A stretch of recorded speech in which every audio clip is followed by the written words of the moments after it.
Inter करने के बाद बहुत से बच्चों के मन में ये सवाल रहता है कि हम कौन सा कोर्स करें कि हम टीचर बन जाएं, और 12वीं के बाद यानी इंटर के बाद कैसे टीचर बने और उसमें क्या कॉम्बिनेशन होता है और कॉम्बिनेशन में विषय कौन कौन से होते हैं जिनको किसी दूसरे विषय की आवश्यकता पड़ती है, उनका क्या सिलेबस होता है और उनको करने के बाद कहाँ नौकरी लगेगी, आपकी सैलरी क्या होगी। ये सब बताने के बाद और जो वर्तमान एक व्यवस्था चल रही है वो व्यवस्था ये है कि कौन सा सब्जेक्ट की अधिक वैकेंसी आती हैं, किसकी कम आती हैं, कौन सा आपको जो व्यवस्था चल रही है उसके अकॉर्डिंग आपको क्या करें, कौन सा कोर्स करें, इस सब की जानकारी आपको इस वीडियो में दी जाएगी। लेकिन एक बात यह भी है कि आप जब टीचर बनने का जैसे ही सोचते हैं तो आस पड़ोस के लोग, आपके परिवार के लोग और दाएं बाएं के लोग कुछ बातें करने लगते हैं, या आपके दोस्त जो आपके साथ रहते हैं वो भी कुछ बातें करते हैं, जिसमें 3 बातें बहुत कॉमन होती है। तो आपको बताया तो पूरा जाएगा कि कौन सा कोर्स करें, क्या करें, लेकिन हम उन 4 लगभग 3 सवालों पे आज चर्चा कर ले रहे हैं कि जो बहुत ज्यादा जो हैं उड़ रहे हैं, घूम रहे हैं और लगातार स्टूडेंट को परेशान करते हैं, और उनके आसपास से जो 3 सवाल हैं ये उठ के आते हैं। जिसमें पहला सवाल तो ये आता है, जैसे कोई बच्चा नया होता है, फ्रेशर होता है, तो वो सोचता है उसे टीचर बनना है, कोई कोर्स करना है, तो सबसे बड़ा क्वेश्चन तो लोग आसपास के उससे यही करते हैं,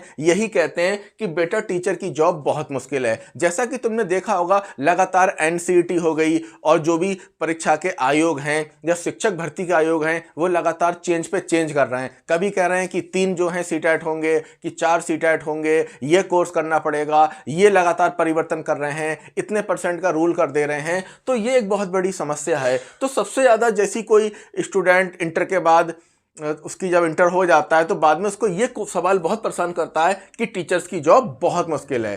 तो जो लोग ये सोचते हैं या जो लोग ये कहते हैं कि टीचर की जॉब बहुत मुश्किल है, उनको मैं यही कहना चाहता हूं, ठीक है टीचर की जॉब मुश्किल है तो सरल कौन सी है? अगर टीचर की जॉब मुश्किल है तो सरल कौन सी है? जबकि टीचर की जॉब में देखा जाए तो फायदे ही बहुत है। आपको छुट्टी भी अच्छी मिल जाती है, सैलरी भी अच्छी मिल जाती है, और जब आप काम करते हैं तो आपको मजा भी आता है। क्यों? क्योंकि आप बच्चों की प्रॉब्लम सॉल्व कर रहे हैं, बच्चों का निर्माण कर रहे हैं, उनमें अंदर क्रिएटिविटी लेकर आ रहे हैं, तो इसके फायदे हैं। तो अगर कोई ये बात आपसे कह रहा है कि बहुत मुश्किल है, तो देखिए कठिन तो सभी हैं, कठिन तो सभी हैं, आसान कौन सी है? तो जैसे दूसरी कठिन है वैसे ये जो है वो भी अपना एक प्रोफेशन है। अब भाई बैंक वाले लोग हैं उनका काम तो बहुत कठिन है। अब पुलिस का काम है 24 घंटे का है, कई जॉब तो ऐसी 24 घंटे का है, और कई जॉब ऐसी हैं कि ऐसे ऐसे जगहों पे उन्हें काम करना पड़ता है जो ज्योग्राफिकल तरीके से देखें या परिस्थितिक तौर पे देखें बहुत डिफिकल्ट होता है वहां पे। तो ये बात अपने मन से निकाल दीजिए कि जॉब जो है मुश्किल है। जो भी परिवर्तन हो रहे हैं, जो भी लगातार चेंज हो रहे हैं, उनके पीछे कारण है, एक साजिश है, एक कहानी है। वो ऐसा नहीं कि आज हो रहे हैं, ये बहुत पहले ही 1964-66 में ही क्लियर कर दिया गया था, लेकिन कुछ चीजें उस समय इंप्लीमेंट हो गई, कुछ नहीं हो पाई, तो वो अब आकर हो रही हैं जो समस्याएं थीं। तो हमने देखा कि अगला जो क्वेश्चन जो है सबसे ज्यादा कहा जाता है कि कंपटीशन बहुत है। तो भाई कंपटीशन बहुत है तो ये बताओ कंपटीशन कम कब था?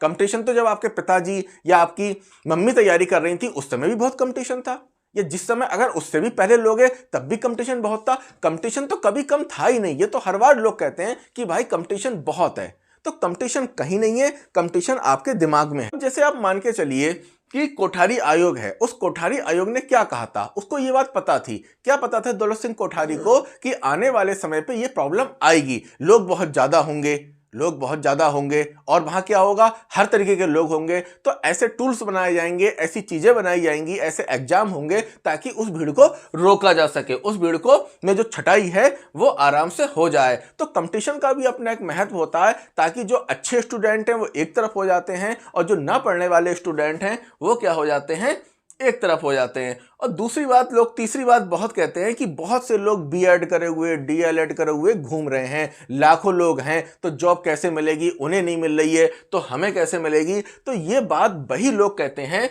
जो या तो कंपटीशन से डर गए या उन्हें अपनी योग्यता पे शक है, या तो वो लोग कंपटीशन से डर गए या उन्हें अपनी योग्यता पर शक है। क्योंकि कंपटीशन जो है वो कुछ ही के बीच होता है, बहुत ढेर सारी भीड़ के बीच नहीं होता है। आप ऐसे समझिए एक शादी होती है तो शादी में सबसे इंपॉर्टेंट कौन होता है? दूल्हा होता है, दूल्हा के घर वाले होते हैं, ठीक है, ये लोग इंपॉर्टेंट होते हैं। बाकी क्या है, उठे और चल दिए बारात में, वो लोग इतने महत्वपूर्ण नहीं होते हैं। तो कहने का मतलब ये, कंपटीशन में भले ही लाखों की भीड़ होती है, बहुत ज़्यादा भीड़ होती है, लेकिन कंपटीशन कुछ ही लोगों के बीच होता है। जो लोग तैयारी करते हैं, प्रिपरेशन करते हैं, वही एग्जाम इसको क्वालिफाई कर लेते हैं। और भाई कंपटीशन बहुत है, कंपटीशन बहुत है, बहुत से लोग घूम रहे हैं, टीचर की जॉब मुश्किल है। तो मुझे ये तो बताओ, वो कौन लोग हैं जो टीचर की जॉब ले रहे हैं, जो इसमें टॉप कर रहे हैं, क्वालिफाई कर रहे हैं, मन चाहे स्कूल को ले रहे हैं? वो भी तो इसी ग्रह के प्राणी हैं, वो किसी और ग्रह से तो आए नहीं है। उनका भी काम कहाँ है? उन्होंने यहीं पे ही आके काम किया है।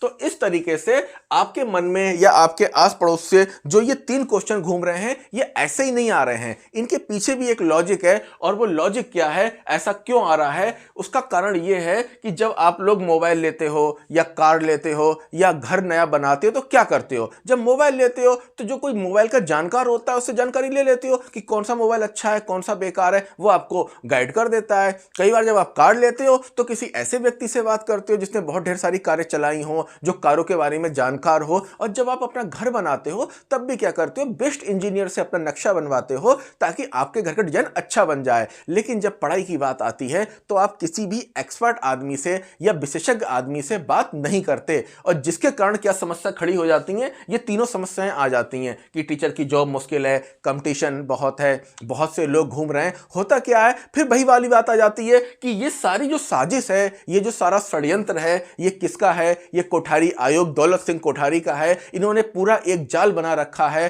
कि जिस जाल का अपना एक नियम ये है कि जो अच्छे स्टूडेंट होंगे वो क्या होंगे? इस जाल को पार कर लेंगे, लेकिन जो बेकार स्टूडेंट होंगे वो इस जाल में फंस जाएंगे। तो आपने देखा कि जब आप कुछ और करते हो तब क्या होता है कि आप किसी विशेषज्ञ की हेल्प लेते हो, लेकिन जब आप एजुकेशन की बात करते हो, जॉब की करते हो, फिर ऐसा नहीं करते। फॉर एग्जाम्पल, आप किसी एक प्राइवेट स्कूल से इंटर कर रहे हैं जो कि सरकारी नहीं है, और वहां के जो पढ़ाने वाले टीचर हैं वो भी एक सस्ते टीचर हैं। सस्ते का मतलब 4,000 में, 3,000 में पढ़ा रहे हैं। इसकी तुलना में जो एलटी ग्रेड के आपके स्कूल हैं या जो राजकीय स्कूल हैं, वहां क्या है कि पीसीएस के सिलेक्टेड होकर टीचर आए हैं। तो एक टीचर वो है जो किसी अच्छे पद पे है, मान के चलिए आयोग से सिलेक्ट होके आया है, और एक टीचर वो है जिसको कॉलेज के मालिक ने या स्कूल के मालिक ने अपनी मर्जी से रख लिया है, जो बहुत कम सैलरी पे काम कर रहा है। अब उसकी खुद तो जॉब लगी नहीं, अब वो आपको गाइड कर रहा है, तो क्या जानकारी देगा? तो कहने का मतलब ये है कि जब आप किसी विशेषज्ञ से बात नहीं करते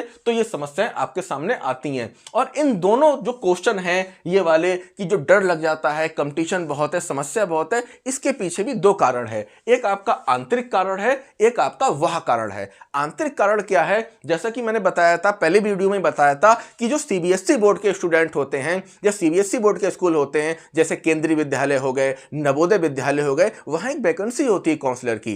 ठीक है, तो होता क्या है कि वहां बच्चे को लगातार काउंसलर प्रोवाइड है, वो उनको गाइड करता है, गाइडेंस देता है। लेकिन हमारे जो सरकारी यूपी के स्कूल होते हैं और जो प्राइवेट स्कूल होते हैं, वहां कोई ऐसी व्यवस्था नहीं होती है। तो जो आंतरिक कारण है उसमें है आपका काउंसलर ना होना। तो आपको करना क्या है? एक काउंसलर आपके पास होना चाहिए जो आपको गाइड कर सके, जो आपको बता सके। और दूसरा होता है गुरु, एक गुरु भी होना चाहिए। काउंसलर का काम होता है आपकी पढ़ाई में आने वाली बाधाओं को दूर करना, आपकी प्रॉब्लम सॉल्व करना, और गुरु का काम होता है आपके जो विषय होता है उस विषय पे आपको गाइड देना। जरूरी नहीं है कि जो काउंसलर है वो विषय के बारे में भी जानकारी दे दे। हाँ, वो गाइड कर सकता है, लेकिन विषय के बारे में जो डीप जानकारी होती है वो उस विषय का जो लेक्चरर होता है वही देता है। जैसे एक बच्चे ने कमेंट किया था, सर मैथ का सिलेबस डिस्क्राइब कर दीजिए। तब हमने उन्हें सजेशन दिया कि आपको क्या करना है, किसी भी एलटी ग्रेड के या आपका जीआईसी का जो प्रवक्ता होते हैं, आप उनके पास जाइए और वहां से आप उनसे पूछिए। क्यों पूछिए? क्योंकि गुरु जो होते हैं वो कहां पे आपको विषय में बताते हैं, और जो काउंसलर होते हैं वो आपको गाइड करते हैं। अब आपका क्वेश्चन है, सर काउंसलर कहाँ मिलेंगे? भाई केवीएस में काउंसलर होते हैं, हर जिले में जो है केंद्रीय विद्यालय है, आप उनके काउंसलर से जाके अपनी प्रॉब्लम सॉल्व कर सकते हैं। गुरु जो है विषय के, तो राजकीय इंटर कॉलेज होते हैं, बहुत टैलेंटेड टीचर्स होते हैं, आप उनसे जाके डिस्कस कर सकते हैं। तो पहली इन सब समस्याओं की वजह है आपके आंतरिक कारण। तो आप क्या करिए, जैसे कि आपने मोबाइल के लिए, कार के लिए, घर के लिए इंजीनियर विशेषज्ञ नियुक्त किया या आपने उससे सजेशन लिया, तो उसी तरीके से आपको अपनी प्रॉब्लम सॉल्व करने के लिए काउंसलर की और विषय की प्रॉब्लम सॉल्व करने के लिए गुरु की आवश्यकता पड़ेगी। दूसरे कारण होते हैं आपके वह कारण। कई बार आपका ये वाला मामला बिल्कुल सही होता है, आपको काउंसलर भी मिल गया, आपको गुरु भी मिल गया। अब खेल यहां हो जाता है परिवार और समाज। आप पढ़ना तो चाहते हैं लेकिन परिवार के आपको कई काम करने पड़ते हैं। पता लगा खेत है, खेत पे भी जाना है। अब आप पढ़ाई करेंगे या खेत पे जाएंगे। अब लड़कियां होती हैं, उनकी समस्या भी ये है कि घर के काम करें या पढ़ाई करें। उनकी तुलना में कुछ लड़कियां ऐसी होती हैं जो हॉस्टल रह के पढ़ रही हैं, तो वहां पे ना उन्हें कोई काम करना है, ना कुछ है, खाना बना बनाया मिल रहा है और पढ़ाई चल रही है। तो ये आपके कारण होते हैं। वह कारण कई बार परिवार में भी क्या होता है, ये काम है, वो काम है, ये काम है, तो ये समस्या। समाज में भी क्या होता है, आप समाज में हैं तो समाज में रह रहे हैं, तब भी आपको समाज के काम करने पड़ते हैं, किसी की हेल्प करना पड़ती है, किसी के काम से जाना पड़ता है। वही तो मैं कह रहा हूं कि किसी को पैसे भले ही दे दीजिए पर अपना समय मत दीजिए। समय बहुत कीमती होता है, समय चला गया दोबारा लौट कर नहीं आएगा। आपको एक लैब एग्जाम्पल बताता हूं। मेरा एक स्टूडेंट है जिसका ये वाला कॉन्सेप्ट क्लियर है, उसके पास काउंसलर भी है, उसके पास गुरु भी है, वो पढ़ना भी चाहता है और काफी अच्छे से काम को कर भी लेता है। कुल मिला के हार्ड वर्किंग स्टूडेंट है। पर उसकी प्रॉब्लम क्या है, उसकी एक शॉप है जिसके कारण उसे शॉप पे भी बैठना पड़ता है, फिर मार्केट से शॉप पे सामान भी लाना पड़ता है, और इसके बाद शॉप में अगर कोई चीज कम है, बढ़ है या कुछ पूछना है तो लगातार उससे डिस्कस किया जाता है। तो उसकी प्रॉब्लम ये है कि वो पढ़ना चाहता है, आया था, कह रहा था क्या करें, तो मैंने कहा एनसीईआरटी क्लियर कर लीजिए। पहले क्या करिए, एनसीईआरटी को पढ़िए और उसके नोट्स बनाइए। अब जैसे ही वो नोट्स बनाने बैठा तो कॉल आ जाती है या उसे बुला लिया जाता है कि ये चीज देखो, वो चीज देखो, तो वो स्टूडेंट जो है अपना काम ठीक से नहीं कर पा रहा है, जबकि उसके ऊपर वाले कॉन्सेप्ट क्लियर हैं। लेकिन क्या है कि घर के काम, जे काम, वो काम, और फिर वही होता है, पूरे दिन उसकी पढ़ाई नहीं हो पाती। तो ये आपके कौन से कारण होते हैं, वह कारक जो आपको प्रभावित करते हैं आपकी पढ़ाई को। तो कई बार ये भी आपका स्ट्रांग हो जाता है। तो कहने का मतलब ये है कि अंदर से भी आपको फिट रहना है और बाहर से भी फिट रहना है। अब बात ये आई कि हम टीचर कैसे बने, और वो जाल क्या है, वो कहानी क्या है, वो साजिश क्या है जो कोठारी आयोग ने एक तरीके से रची थी। जब कोठारी आयोग 1964-66 में बना था, जो दौलत सिंह कोठारी थे वो ये चीज जानते थे कि आने वाले समय में जो है दो तरीके के स्टूडेंट होंगे। एक वो जो अपने मन से पढ़ना चाहते हैं, जो इनके अंदर से है कि वो पढ़ेंगे, टीचर बनेंगे या कुछ करेंगे। दूसरे वो स्टूडेंट जो अपने मन से तो नहीं चाहते हैं पढ़ना, लेकिन जबरदस्ती सिस्टम में घुसेंगे और कोशिश करेंगे एडमिशन लेने की। जैसा कि आप देखते ही हैं कि कुछ स्टूडेंट मन से पढ़ना चाहते हैं और कुछ स्टूडेंट क्या है, बस फॉर्मेलिटी है, चलो बीए कर लिया, एमए कर लिया और किसी जगह से दूर से बीएड कर लिया जहां जाना भी ना पड़े, केवल बस पेपर देना पड़े। तो उन्हें यह बात पता थी ऐसे लोग आएंगे, कुल मिला के ना पढ़ने वाले और पढ़ने वाले। तब उन्होंने क्या करा, इस चीज को ध्यान रखते हुए एक व्यवस्था बनाई। इस व्यवस्था को आप एग्जाम्पल से समझिए। देखिए कोई बच्चा जो है, मान के चलिए बीएड कर रहा है, बच्चा जो है बीएड करना चाहता है। अब वो बच्चा कैसा है, वो पढ़ाई में अच्छा है या बेकार है, इसका तय इससे होता है कि जब वो बीएड का एंट्रेंस एग्जाम देता है। जब वो बीएड का एंट्रेंस एग्जाम देता है तो उसके साथ क्या होता है, उसके नंबर एक मेरिट बनती है। अगर उसके नंबर बहुत अच्छे आ जाते हैं तब क्या होता है, उसको गवर्नमेंट कॉलेज मिल जाता है, और जब उसके नंबर बेकार आते हैं तो उसको प्राइवेट कॉलेज मिलता है। जब वो गवर्नमेंट कॉलेज में जाता है तब पता है क्या होता है, जब गवर्नमेंट कॉलेज में जाता है तो उसको जो टीचर मिलते हैं वो भी आयोग के मिलते हैं। अगर वो राजकीय किसी कॉलेज से बीएड कर रहा है तो उसके जो प्रोफेसर मिले वो राजकीय, उसके पीसीएस आयोग के आए हुए प्रोफेसर मिले। तो वहां क्या होता है, एक तो बच्चा ऑलरेडी टैलेंटेड था, उसको टीचर्स कैसे मिले, वो भी टैलेंटेड मिले। अब दूसरा बच्चा जो प्राइवेट कॉलेज से बीएड कर रहा है, उसको प्रोफेसर कैसे मिले, वही सस्ते वाले जिनको अच्छी नॉलेज नहीं थी। मान के चलिए 10 से 12 हजार में वो उस कॉलेज में पढ़ा रहे थे। अब एक बच्चा वो तैयार हो रहा है जो कि जिसकी मेरिट हाई आई है और वो गवर्नमेंट कॉलेज में बहुत अच्छे प्रोफेसर से पढ़ रहा है। दूसरा बच्चा वो है कि जिसकी मेरिट कम आई है, जो प्राइवेट कॉलेज से बीएड कर रहा है, जो टीचिंग भी नहीं कर रहा है, और क्या कर रहा है कि उनको सस्ते वाले टीचर जिनकी नॉलेज कम है वो उनको पढ़ा रहे हैं। अब हो क्या रहा है कि ये दोनों बच्चों का बीएड कंप्लीट हो जाता है, और जब ये जॉब के लिए जाते हैं तो दरवाजा एक है, जॉब में घुसने का दरवाजा एक है। उसी दरवाजे पे ये दोनों स्टूडेंट मिलेंगे, वो भी जो गवर्नमेंट कॉलेज से पढ़े हैं, अच्छे प्रोफेसर से पढ़े हैं, वो भी जो आपके प्राइवेट स्कूल से पढ़े हैं। अब रिजल्ट क्या होगा ये आपसे बेहतर कोई नहीं जानता। तो ये प्लान था किसका, कोठारी आयोग का, कि हमको गधे और घोड़ों को अलग रखना है। जो गधे हैं उनको अलग रखना है और जो घोड़े हैं वो अलग रखना है। इसलिए क्या किया गया, कंपटीशन, छटाई का तरीका, वो कैसे आपको छाटेंगे। ठीक है, तो वही वाली बात आ गई, जो योग्य होगा वो जिंदा रहेगा। अब बात ये आई कि मैं आपको ये बताऊं कि इसका क्या सिलेबस है, आपको कौन सा कोर्स करना चाहिए। इससे पहले एक छोटी सी बात और बता रहा हूं कि जो कोठारी आयोग ने साजिश रची थी या जो षड्यंत्र रचा था, तो उसमें उन्होंने क्या करा था कुछ चीजें कॉमन करी थी कि हमें जो टीचर बनाने हैं उनमें कुछ चीजें होनी चाहिए, कुछ क्वालिटी होनी चाहिए, और वो क्वालिटी अगर आपके अंदर है तो आपको शिक्षक बनने से कोई नहीं रोक सकता। और आप अभी भी कोई भी किसी भी परीक्षा का सिलेबस, किसी भी परीक्षा का पेपर उठाकर देख लो, जो भी शिक्षक भर्ती है उसके अंदर वो पॉइंट जो हैं इंक्लूड रहते ही रहते हैं। यानी उन्हें पता था कि ये कौन है, ये एक स्टूडेंट है, ये क्या है, स्टूडेंट है। अगर स्टूडेंट के अंदर ये 4-5 चीजें हो गई तो वो टीचर बन जाएगा। और आप भी अगर टीचर बनना चाहते हैं, गवर्नमेंट टीचर, तो मैं तो आपको बताऊंगा ही कौन सा कोर्स करो, क्या करो, लेकिन अगर आपके अंदर ये 4-5 क्वालिटी नहीं है, 5वीं क्वालिटी जो है ऑप्शन में है, लें तो लें वरना ना लें, लेकिन जो 4 क्वालिटी हैं वो तो होनी ही चाहिए। अगर ये 4 क्वालिटी आपके अंदर हैं तो एनसीईटी कोई सा चेंज कर दे, आपका आयोग कोई सा चेंज कर दे, कोई भी शिक्षक भर्ती परीक्षा कोई भी परिवर्तन कर दे, सीबीएसई चाहे सीटेट कितने ही प्रकार का कर दे, चाहे वो एनटीए से करा ले, चाहे किसी भी कठिनतम से कठिनतम एजेंसी से अपना एग्जाम करा ले, कितना भी कठिनतम से कठिनतम सिलेबस बना ले, आप उसको क्वालिफाई कर दोगे, आप उसको क्रैश कर दोगे और वहां आपको कोई बाधा नहीं पड़ेगी। तो जो कोठारी आयोग था और उनके जो प्रोफेसर्स की टीम थी, उन्होंने क्या चीज कहा कि ये 4 क्वालिटी उस स्टूडेंट के अंदर होनी चाहिए। तो आप अगर गवर्नमेंट टीचर बनना चाहते हैं, अगर ये 4 क्वालिटी आपके अंदर है, तभी आप आगे की बात सोचें, अन्यथा ये टीचर बनने वाला विचार त्याग दें। जिसमें पहली बात, ये एक बहुत ही आपकी एक तरीके से मनोवैज्ञानिक बात है और उन्होंने इसको क्या करा,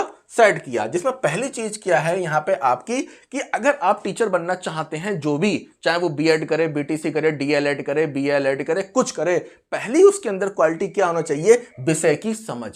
विषय की समझ, यानी जो भी टीचर बनेगा तो उसे अपने सब्जेक्ट पे ग्रिप होनी चाहिए, उसे अपने सब्जेक्ट की नॉलेज होनी चाहिए। क्योंकि जब आपके पास मटेरियल ही नहीं होगा तो कुकिंग आप क्या करेंगे, कुकिंग होने के लिए मटेरियल तो होना जरूरी है। तो सबसे पहले क्या होना चाहिए, विषय की समझ, यानी उसकी अपने विषय पे ग्रिप। अगर आप टीचर बनना चाहते हैं, जिस विषय का बनना चाहते हैं, उस पर खतरनाक ढंग से ग्रिप बना लीजिए, पकड़ बना लीजिए। और बहुत आसान तरीका है, कक्षा 6 से लेके पीजी स्तर तक की अगर आप बुक पढ़ लेते हैं, वो भी एंथेटिक बुक, तो आपका ये कंट्रोल में आ जाता है। दूसरी क्वालिटी उनके अनुसार बच्चे में क्या होनी चाहिए, साइकोलॉजी की समझ। साइकोलॉजी मनोविज्ञान कहते हैं, और पहले मनोविज्ञान का प्रयोग जो था वो केवल मेडिकल में किया जाता था, जो अपराधी थे उनको समझने के लिए। बाद में इसका प्रयोग शिक्षा में भी किया जाने लगा। तो आपको साइकोलॉजी की समझ होनी चाहिए। अभी आपको यह भी मैं समझा दूंगा कि किस तरीके से, अभी आप खुद देखेंगे कि किस तरीके से ये 4 पॉइंट जितने ऑल इंडिया के एग्जाम हैं उनमें, चाहे वो केबीएस का हो, एनबीएस का हो, आपका डीएसएसबी का हो, सुपर टेट का, कोई सा हो, उन सब में इंप्लीमेंट है। तो आपको साइकोलॉजी की समझ होनी चाहिए। और साइकोलॉजी किसकी, पहली बात बच्चे की, जिस बच्चे को आप पढ़ाने जा रहे हैं उसके लिए रणनीति क्या बनेगी, आपकी प्रिपरेशन क्या होगी, किस तरीके से आप उसे समझाएंगे, किस तरीके से उसके पास ट्रांसफर करेंगे। जैसे कि कालिदास ने कहा है कि एक व्यक्ति वो होता है जिसके अंदर ज्ञान बहुत होता है, दूसरा वो होता है जिसके अंदर ज्ञान को ट्रांसफर करने की क्षमता होती है, लेकिन जिसके अंदर ये दोनों क्वालिटी होती हैं वो सबका सिरमौर होता है, यानी सबसे ऊपर होता है। और यही जो था मेन पॉइंट किसका था, कोठारी आयोग का। उन्हें ऐसा टीचर चाहिए था जिसके अंदर ज्ञान भी बहुत हो, लेकिन ज्ञान को ट्रांसफर करने की क्षमता भी होनी चाहिए। तो यह क्या, आपको बच्चे की समझ होनी चाहिए कि बच्चे का लेवल क्या है, बच्चे का स्तर क्या है। और दूसरा, आपको अपने विषय की प्रकृति पता होना चाहिए। यह तभी पता लगेगी जब आपको अपना मटेरियल, अपना विषय कंट्रोल होगा। और तीसरा काम क्या है, आपको प्रोसेस करके आना चाहिए, यानी आपको प्रोसेस करना आना चाहिए। इसको एक एग्जाम्पल के माध्यम से मैं आपको समझा देता हूं। जिन लोगों को ये बात समझ में नहीं आई तो उनको मैं ऐसे समझा रहा हूं कि जैसे मान के चलिए आपको एक टॉपिक पढ़ाना है, हिंदी का समास। तो एक तरीका तो ये कि आप बच्चे को आए तो आपने पढ़ा दिया, ये अव्ययभाव समास है, ये बहुव्रीहि समास है, ये द्वंद्व समास है, ये द्विगु समास है, ठीक है, ये कर्मधारय समास है। एक तरीका तो जिस समझा दिया। अब बच्चे की हो सकता है मन में फंसा, नहीं फंसा, क्या हुआ। अब इसमें अगर आपको साइकोलॉजी की समझ है, ज्ञान है, तब आप क्या करेंगे, पहले तो आपको बच्चों को समझना पड़ेगा। अब आपका बच्चा मान के चलिए क्या है, कक्षा 6 का है, छोटा ही बच्चा होता है, ज़्यादा समझ नहीं होती है, या कक्षा 5 का बच्चा है, अब आप क्लासरूम में आए और आने के बाद आपने कहा बेटा आप लोग कौन कौन से त्योहार मनाते हैं, तो किसी बच्चे ने कहा होली, दिवाली, ईद, दशहरा, मुहर्रम इत्यादि। ठीक है, फिर आपने कहा अच्छा बेटा दशहरा में क्या होता है, बोले सर रावण को फूंका जाता है। ये बच्चे के सामने से चीज़ें होती हैं, वो रोज जा रहा है कहाँ पर, वो जो है वो हर साल कहाँ जाता है, दशहरे के मेले में जाता है और वो लाइव देखता है कि उसको रावण को, जिसको जलाया जाता है। तब आप कहते हैं ठीक है रावण जो है उसके और क्या क्या नाम है। अब भाई क्लास में हर तरीके के बच्चे होते हैं, टैलेंटेड भी होते हैं, औसत भी होते हैं, मूर्ख भी होते हैं। तो यहाँ जो टैलेंटेड बच्चा है एक या दो वो बता देंगे कि सर इसके नाम जैसे दशानन भी है, लंकेश भी है। फिर आप उसको बोलते हैं कि बेटा दशानन जो है रावण का नाम है, दशानन का अर्थ क्या हुआ। बच्चे को पता 1 2 3 4 5 6 7 8 9 10 सर। बोले सर दशानन का मतलब है 10 सर वाला, यानी वह व्यक्ति जो जिसके हैं 10 सर। आपने क्या बताया, जिसके हैं 10 सर, तो ये तो बहुत बड़ी बात हो गई, जिसके हैं 10 सर ये हो गई। अब बेटा इसको हमने शॉर्टकट में क्या कह दिया, दशानन। इस प्रक्रिया को क्या कहते हैं, समास।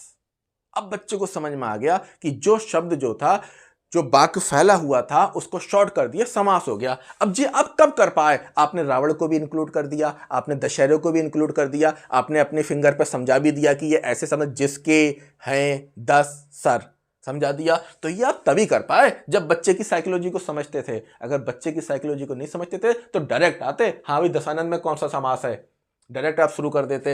आपको विषय की प्रकृति भी पता थी और आपने अपने पहले से प्री प्लानिंग करके गए थे, तभी तो कहते हैं पाठ्य योजना, लेसन प्लानिंग। आपने बीएड में और डीएलएड में जो की थी लेसन प्लानिंग, तो इस तरीके से आपको साइकोलॉजी की समझ चाहिए। चौथा कॉन्सेप्ट इनका यह था 1964-66 कुठारी आयोग का, कि आपको भाषा की समझ होनी चाहिए। भाषा की समझ क्यों होनी चाहिए, और एक लैंग्वेज पे होनी चाहिए। वैसे तो त्रिभाषा फार्मूला है, त्रिभाषा फार्मूला कहता है 3 भाषाओं का ज्ञान होना चाहिए, ठीक है, ओके, 3 भाषाओं का ज्ञान। लेकिन उन्होंने कहा ठीक है 1 भाषा का या 3 भाषा का, लेकिन एक का तो बहुत जबरदस्त ज्ञान होना चाहिए। होना तो 3 का चाहिए, लेकिन एक का बहुत जबरदस्त। क्यों होना चाहिए, अधिग्रहण के लिए। क्योंकि आप चाहे हिस्ट्री पढ़ लें, ज्योग्राफी पढ़ लें, पॉलिटी पढ़ लें, इकोनॉमिक्स पढ़ लें, कोई भी आप विषय पढ़ लें, अगर भाषा पे कमांड नहीं है तो उसकी शब्दावली आप नहीं समझ पाएंगे और उसका कॉन्सेप्ट नहीं समझ पाएंगे, उसको अधिग्रहण नहीं कर पाएंगे। भाई बुक उठाते हैं तो आप क्या करते हैं, अधिग्रहण करते हैं, जिसको कहते हैं अर्जन, यानी किताब का मैटर उठा के अर्जन करना। ये तभी कर पाएंगे जब आपकी लैंग्वेज सही होगी। तो तीसरा पॉइंट क्या है, आपकी लैंग्वेज फिट होना चाहिए। और इसका एक दूसरा फायदा क्या है, बच्चे की भाषा। आपने सीटेट में पढ़ा होगा कि बच्चे अपने घर से आते हैं तो अपने साथ भाषा लेके आते हैं। अब आपने तो उसकी भाषा को अधिग्रहण कर लिया, लेकिन जब को बच्चे को समझाना है तब भी आप जिसको टूल की तरह इस्तेमाल करेंगे वो भाषा होगी, पर वो भाषा आपकी नहीं होगी, वो बच्चे की होगी। तो अगर भाषा पे अच्छी पकड़ है तो आप मटेरियल को अधिग्रहण करके बच्चे की भाषा में बच्चे को समझा सकते हैं। किसकी भाषा में, बच्चे को बच्चे की भाषा में। जैसे मैंने एक एग्जांपल दिया था जल चक्र वाला। अब बच्चा नहीं जानता जल चक्र क्या है, लेकिन उसकी भाषा में ये शब्द हैं, आज मम्मी कपड़े धो रही हैं, आज कपड़े सुखा दो, कपड़े उतार के ले आओ। अब वो सब चीज जानता है। अब आपने उसको समझा दिया कि कपड़े धोने में, सुखाने में पानी कहां चला गया, ऊपर चला गया, ऊपर क्या बन गया, बादल बन गया, बादल बन के क्या हो गया, बरस गया। तो ये सब चीजें क्या हो गई, बच्चे को बच्चे की भाषा में समझाना। ये तभी समझा पाओगे जब भाषा की समझ होगी। और चौथी चीज है आपकी जनरल अवेयरनेस। आपको जनरल अवेयरनेस होनी चाहिए। जनरल अवेयरनेस में क्या आता है, एक कमेंट में क्वेश्चन भी आया था कि जब जीके में, जीएस में, जीए में क्या अंतर होता है। तो अभी आपके लिए जो आपके मैंने कमेंट पढ़े थे उनको एक वीडियो में आपकी बना दूंगा, जिसमें आपके कमेंटों का सारा जवाब हम अच्छे से समझा देंगे। क्योंकि हम उसी में जवाब देते हैं तो पूरी तरह से बात पूरी नहीं हो पाती, लेकिन एक वीडियो में आपको पूरी के पूरे कमेंटों का जवाब दे दिया जाएगा कि जीके क्या होती है, जीएस क्या होती है, जी जनरल अवेयरनेस आपको आनी चाहिए। और जनरल अवेयरनेस में क्या होता है, आपकी हिस्ट्री हो गई, ज्योग्राफी हो गई, पॉलिटी हो गई, इकोनॉमी हो गई, ठीक है, करंट अफेयर हो गया, साइंस हो गई, कंप्यूटर हो गया, एनवायरनमेंट हो गया। ये सब सब्जेक्ट किस में आते हैं, जनरल अवेयरनेस में आते हैं। थोड़ी मैथ भी हो गई, थोड़ी रीजनिंग भी हो गई, थोड़ी थोड़ी, मतलब ज़्यादा नहीं, थोड़ी थोड़ी होनी चाहिए। तो ये 4 क्वालिटी जिसके अंदर होंगी उसे शिक्षक बनने से कोई नहीं रोक सकता। चाहे एनसीईटी खुद आके खड़ी हो जाए, एनटीए आ जाए, वो बृहत्तम से बृहत्तम अपना सिलेबस तैयार कर दें, जितना उन्हें कठिन करना पड़ जाए कठिन कर लें, लेकिन अगर ये 4 चीज़ों पर आपका ग्रिप बन गया तो आपकी जड़ें कोई भी एग्जाम हिला नहीं सकता, आप बहुत आसानी से क्रैक कर लेंगे। अगर ये 4 क्वालिटी आप डेवलप कर सकते हैं तभी आप शिक्षक बनने का सोचिए, अन्यथा मत सोचिए। और 5वां पॉइंट जो बहुत इंपॉर्टेंट है, एक काउंसलर यानी जब आप तैयारी करेंगे तो आपकी सबसे बड़ी समस्या ये आएगी कि बाधाएं आएंगी। और कहते हैं कि अगर आप कोई काम कर रहे हैं और बाधा नहीं आ रही है तो यकीन मानिए आप गलत ट्रैक पर चल रहे हैं। यानी आप अगर सही ट्रैक पर चल रहे हैं तो समस्याएं आना तय हैं। तो आपके पास एक काउंसलर होना चाहिए जो आपके आने वाली समस्याओं में, अब समस्याएं क्या है, मन नहीं लग रहा पढ़ाई में, याद नहीं हो रहा, मैं भूल जाता हूं या भूल जाती हूं, तो ये सब बच्चों की समस्याएं होती हैं। मैं नोट्स कैसे बनाऊं, इनका समाधान कौन करेगा, काउंसलर। अब आप कहोगे सर हमें काउंसलर कहां से मिलेगा, तो मैंने ऊपर ही बताया था कि हर जिले में केंद्रीय विद्यालय होता है, उनके अपने पर्सनल काउंसलर होते हैं जो आयोग द्वारा आते हैं, आप उनसे काउंसलिंग करवा सकते हैं और आप अन्य तरीकों से भी काउंसलिंग करा सकते हैं। और कोई काउंसलर ना मिले तो आप अपना कमेंट मुझे यूट्यूब वीडियो में जो बनाते हैं उसमें आप कमेंट भेज सकते हैं, आपकी समस्या का समाधान हम कर देंगे। तो आपको काउंसलर चाहिए ही चाहिए, ठीक है। तभी तो आपके ऐसे उल्टे कमेंट आते हैं, सर नोटिफिकेशन नहीं आया है, भर्ती कब आएगी। भाई तैयारी आपको तो पता ही है, जो पढ़ने वाले स्टूडेंट हैं उनको पढ़ना है, सिलेबस खत्म करना है, नोटिफिकेशन से क्या मतलब। क्योंकि काउंसलर के सामने अगर वो इतनी बात कहेंगे तो काउंसलर उनको समझा देगा कि जो मानव की प्रकृति है, मानव की प्रवृत्ति है, उसकी फितरत है, वो ये है कि जब मुसीबत सर पर आती है तभी वो सीरियस होता है, वरना वो सीरियस नहीं होता। भूल गए आप वही हैं कि जब फॉर्म की लास्ट डेट थी तब आपने क्या करा, फॉर्म अप्लाई करा। या जो भी आप काम करते हैं, जब लास्ट डेट आ जाती है, कतई अंतिम समय आ जाता है, तब आप मोटिवेट होते हैं, इससे पहले आप कोई काम नहीं करते। दूसरी बात आई गुरु।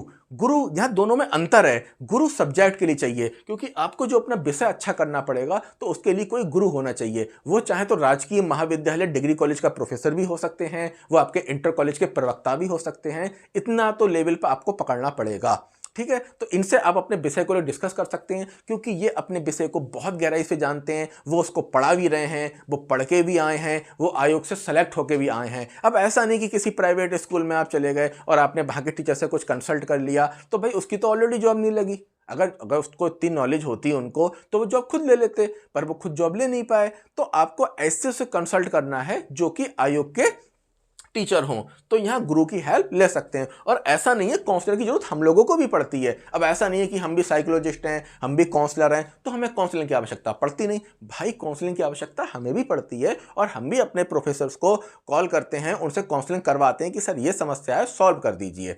तो ऐसा नहीं है कि काउंसलिंग, क्योंकि जिस आदमी की समस्या होती वो सॉल्व नहीं कर पाता। अब जैसे हो क्या रहा है कि हम तो ऑफलाइन टीचर हैं, हम तो ऑफलाइन से ऑनलाइन में आए, अब हम ऑफलाइन पढ़ाते हैं। अब हुआ क्या कि इधर आपकी कुछ वीडियो ज़्यादा बनाई, रोज की एक वीडियो बनाई, तो पता लगा कि पूरा दिन जो है भाई थोड़ा बहुत जो समय मिलता था वो निकल रहा है कि इसमें वीडियो बनाने में। अब जहाँ किताबें विषय की रखी थी और चीज़ों की रखी थी मेज पे, अब क्या है, विभिन्न आयोगों के नोटिफिकेशन रखें, आपके जो ओल्ड क्वेश्चन पेपर हैं वो रखें, क्योंकि भाई हम भी आपको जो चीज़ प्रोवाइड कराते हैं वो काफ़ी रिसर्च करने के बाद करते हैं। अब वो बहुत बड़ी मात्रा में हो गया तो उसका इफेक्ट ये पड़ रहा है कि हम आपको जो वीडियो बना के प्रोवाइड करा रहे हैं उसकी वजह से हमारी ऑफलाइन वाला डिस्टर्ब हो रहा है मामला।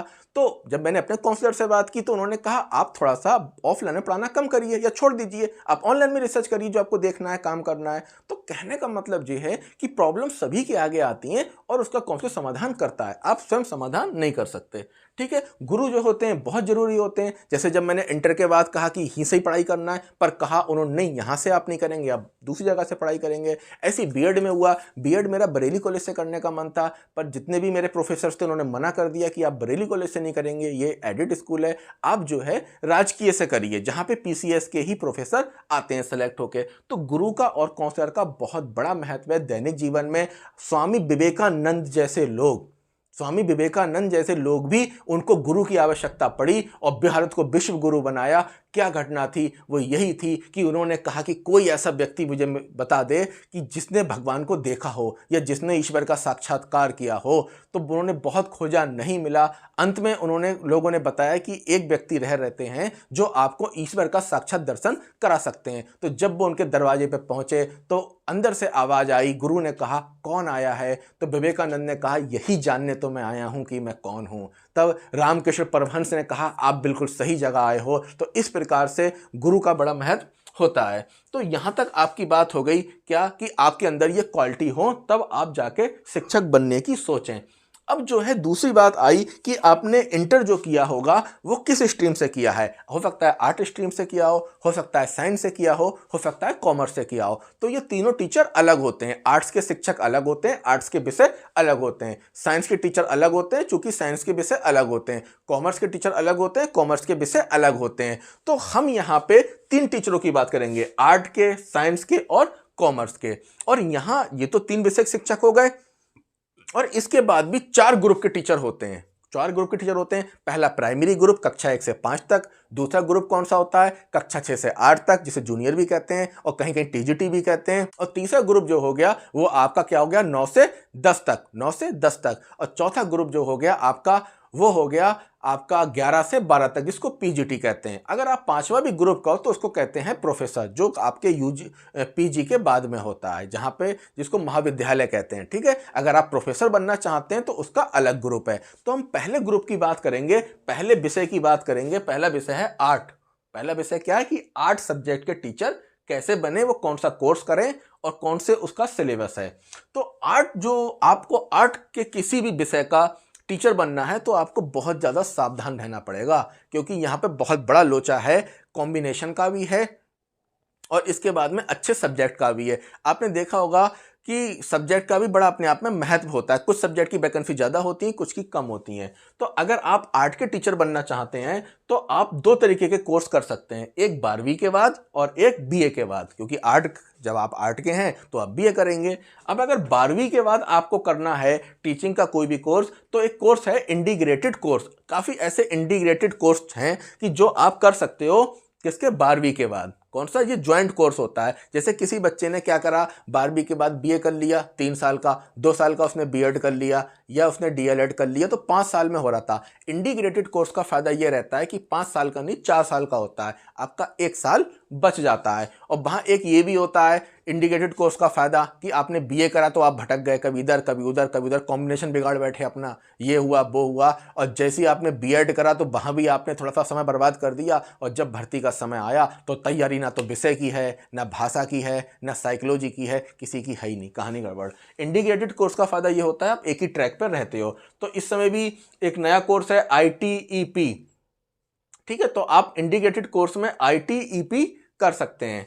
इसके अलावा आप अगर इंटर के तुरंत बाद ही दूसरा कोर्स करना चाहते हैं तो वो कौन सा है, BLED है। ये भी 4 वर्षीय कोर्स होता है, यानी ये इंटर के बाद जो होते हैं ये तुरंतवादी होते हैं, आपको बीए करने की इसमें आवश्यकता नहीं पड़ती। इंटीग्रेटेड कोर्स में जो ITEP है, इसकी फुल फॉर्म है इंटीग्रेटेड टीचर एजुकेशन प्रोग्राम। ठीक है, और एक चीज मैं बताऊं, जो लगातार चल रहा है कहानी कि ये बीएड मान नहीं होगा, जे मान नहीं होगा, वो कोर्स आएगा, जे कोर्स आएगा, भाई उसकी लिमिट है कि 2030 लगा रखा है। अगर नई शिक्षा नीति पढ़ो आप तो 2030, अभी घबराने की कोई जरूरत नहीं है, कोई टेंशन की बात नहीं है। तो आप इंटर के बाद इंटीग्रेटेड कोर्स कर सकते हैं, जिसमें पहला है ITEP integrated teacher education program, दूसरा है BLED। और फिर वही वाली बात आ गई कोठारी आयोग वाली कि इसमें या तो मेरिट लगेगी, मेरिट के भी आधार पर होते हैं और रैंक के आधार पर भी। और अगर मेरिट अच्छी है तो आपको सरकारी स्कूल मिल जाते हैं, और अच्छी नहीं है तो आपको प्राइवेट मिल जाते हैं। फिर वही कहानी शुरू हो जाती है जिन्होंने चाहा था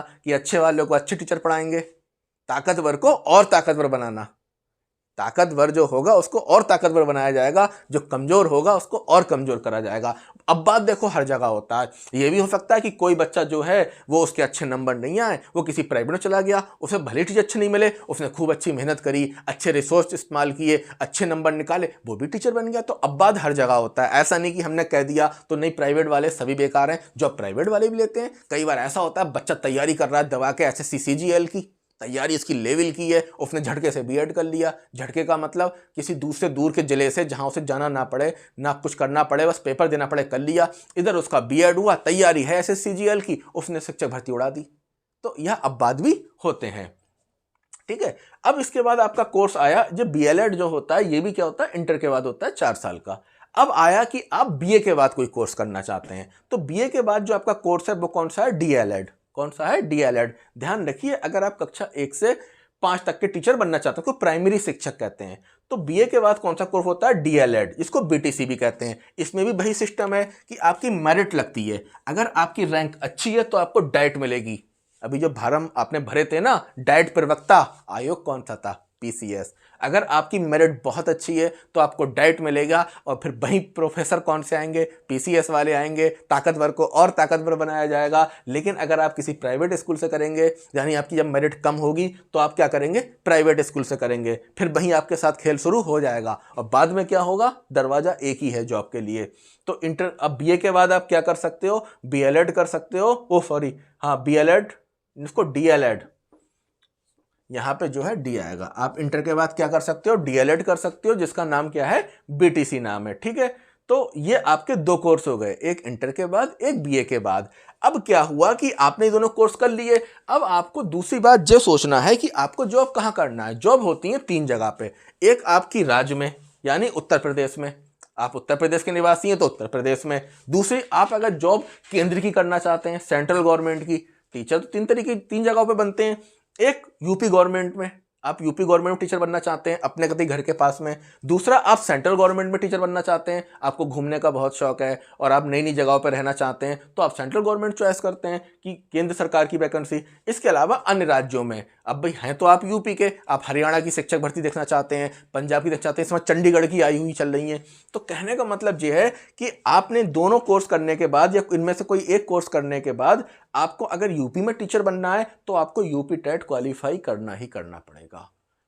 योग्यता परीक्षा आपको देनी ही पड़ेगी, पात्रता परीक्षा आपको देनी ही पड़ेगी, तो वो क्या होगी, यूपी टेट। अगर आप सेंट्रल गवर्नमेंट के टीचर बनना चाहते हैं कक्षा 1 से 5 तक के, तब आपको क्या करना पड़ेगा, सी टेट करना पड़ेगा। क्या करना पड़ेगा, सी टेट, आपको सी टेट करना अनिवार्य है। अगर आप अन्य राज्य में शिक्षक बनना चाहते हैं, जैसे इस समय बिहार की भर्ती चल रही है, ठीक है, तैयारी लोग कर रहे हैं, एग्जाम है, तो बिहार में क्या है, आपके लिए स्टेट का टेट, यानी जो भी स्टेट हैं, जैसे हरियाणा का टेट, ठीक है, पंजाब का टेट, मध्य प्रदेश का टेट, झारखंड का टेट, इसको कहते हैं स्टेट टेट। तो आपको स्टेट टेट क्या करना पड़ेगा, क्वालिफाई करना पड़ेगा। ये बात आप अच्छे समझ गए कि आपको यूपी गवर्नमेंट के लिए यूपी का करना पड़ेगा, केंद्र के लिए सी टेट, सेंट्रल गवर्नमेंट का, अन्य राज्यों के लिए एफ टेट।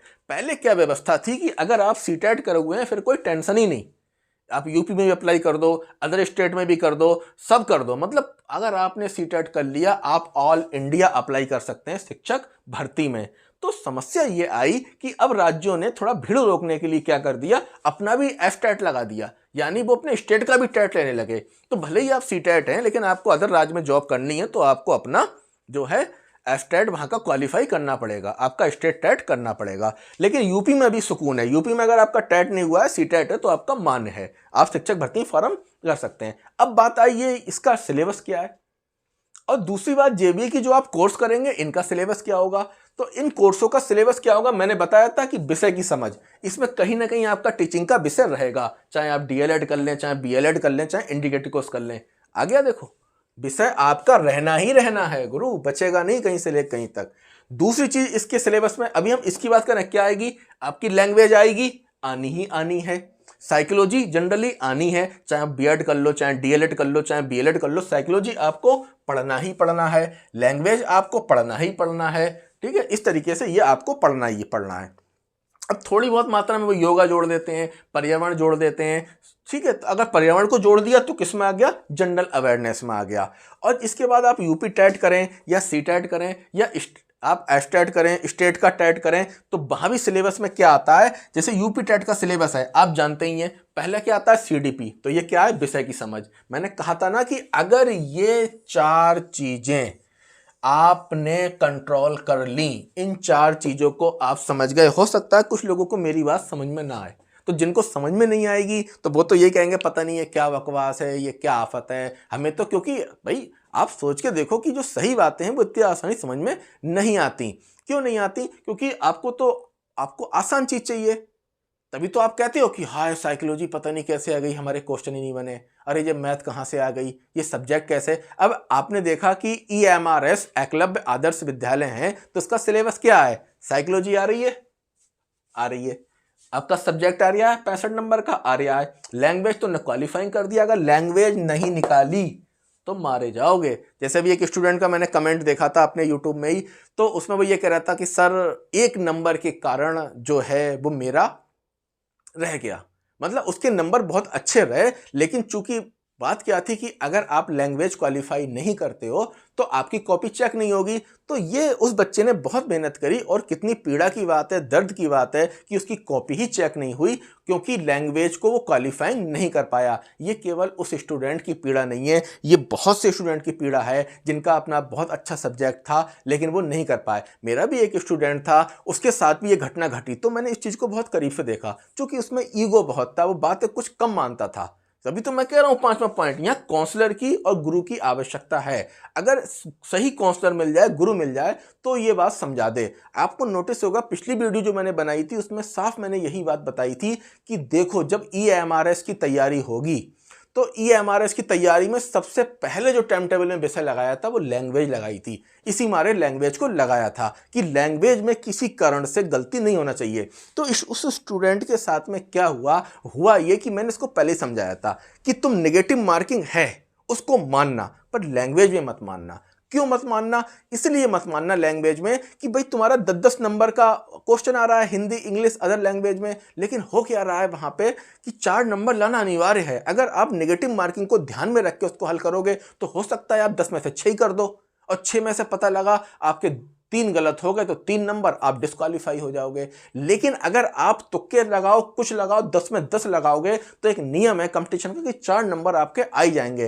पर वो थोड़ा सा ईगो में था, बहुत ज्यादा ओवर कॉन्फिडेंस में था, उसे बहुत भरोसा था कि उसका विजय रथ नहीं रुकेगा। वही हुआ, वो भी एक नंबर से एक विषय में डिस्क्वालीफाई हो गया जिसके कारण से उसकी कॉपी चेक नहीं हुई। और यही घटना हमारे एक शिक्षक थे, हमारी एकेडमी में पढ़ाते थे, उनके साथ भी यही घटना घटी कि वो भी उनकी तैयारी, तो वो तो टीचर थे, मूर्धन्य विद्वान थे, उनके लिए तो कोई बड़ी बात नहीं थी एग्जाम को निकालना। और बहुत मैंने उनका पेपर चेक किया था, उनके बहुत अच्छे नंबर थे। बस इंग्लिश में क्या हुआ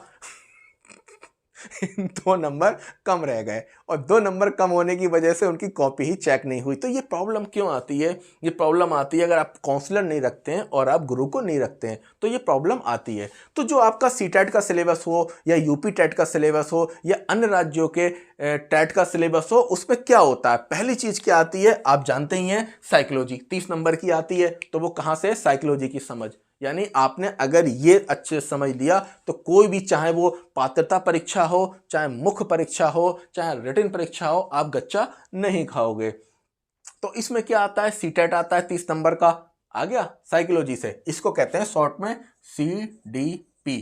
दूसरी चीज वो क्या देते हैं? लैंग्वेज। लैंग्वेज होती है उनके पास 2, एक क्या होती है? हिंदी और एक इंग्लिश। आप चेंज भी कर सकते हो, गुजराती, मराठी जो भी है, फिलहाल हिंदी इंग्लिश कॉमन भाषा होती है। तो ये किस में आ गई? भाषा।